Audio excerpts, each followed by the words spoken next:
Bismillahirrahmanirrahim. Assalamu alaikum wa rahmatullah. Allahu i lartësuar ja kujton Muhammedit e që duhet kujtuar çdo besimtar duan e dhannunit, lutjen e Yunusit alayhis salam. Idh dhahaba mughadiban, kujtoj e Yunusin kur iku i zemrum. Zemrimi e nxjerr njeriu nga vetja. Kështu që ai mund të bëj punë veprime pa llogaritme. Fadhanna an lan naqdir alayhi, dhe mendoi Yunusi alayhis salam se ati nuk kemi shtibajm. Ne nuk kish se s'kemi fuqi mbi ta. E mendoi kështu se ne nuk do ta dënojmë. Kështu Allahu azza wa jall po i tregon pejgamberit alayhis salatu wassalam. Fanada fi dhulumat. Yunusi alayhis salam më pas thirrën në errësirë. Thirri nga errësira, nga frika, i vetmum. Asgjë nuk kishte shpresë kërkon pos rahmetit Allahut azza wa jall. Atëherë i u lut Allahut azza wa jall në barkun e peshkut, në errësira të ndryshme. La ilaha illa anta subhanaka inni kuntu min adh-dhalimin. S'ka zot tjetër përveç teje për adhurim. Qofshi lavdrum, me të vërtet unë kam gabu. Pra Yunusi alayhis salam shpejt bëri këto veprime. Në një ju kthye Allahut azza wa jall me tauhid, lavdroi, madhroi Allahun e lartësuar dhe e konfirmoi, pranoi gabimin, akuzoi veten për padrejtësi.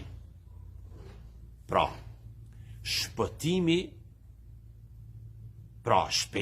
i pranimit të gabimit është mundësi për zbritjen e rahmetit mëshirës Allahut. Pa përsëris edhe një herë. Shpejtimi i pranimit gabimit është mundësi për zbritjen e rahmetit mëshirës Allahut azza wa jall. Besimtar, besimtare. Me njëherë pas këtij përgjërimi të Yunusit alayhis salam, Allahu i lartësuar i jep përgjigje Yunusit alayhis salam dhe këtë po ja rrëfen Muhammedit alayhis salatu wassalam. Fastajabna lahu wa najjaynahu min al-gham wa kadhalika nunji al-mu'minin. Ne ju përgjigjëm atij Yunusit dhe e shpëtuam nga brengosja, shqetësimi. Kështu ne i shpëtojmë besimtarët. Ju përgjigjëm pra Yunusit dhe shpëtuam nga ankthi. Pas këtij lajmi shpëtues, Allahu azza wa jall përgjithson në shpëtim të gjithë besimtarët. Wa kadhalika nunjil mu'minin. Kështu i shpëtojmë besimtarët. Lajmi mirë, lajmi shpejt. Ta falenderojmë Allahun azza wa jall për këtë përgëzim nga Allahu. Mos të harrojmë, 3 kushtet e shpëtimit, çlirimit janë nxitimi, pra përshpejtimi, 2 thirrja, lutja, kërkimi, dhe 3 përulja.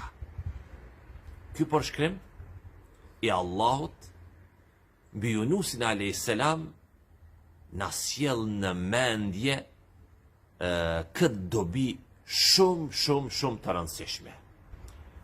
Nuk lejohet tërheqja nga veprimi, thirrja në davet, thirrja islame.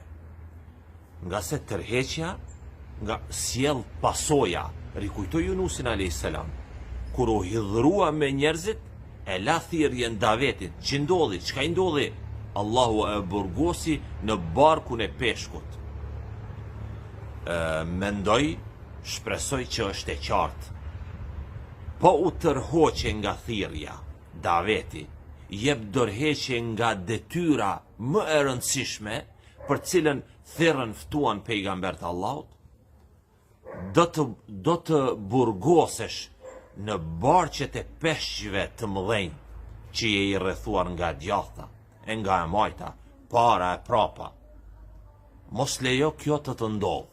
Mos lejo kjo të të ndodh. Nëse të ka ndodhur, atëherë vepro si veproi Yunusi alayhis salam. Do ta gjesh shpëtimin, çlirimin.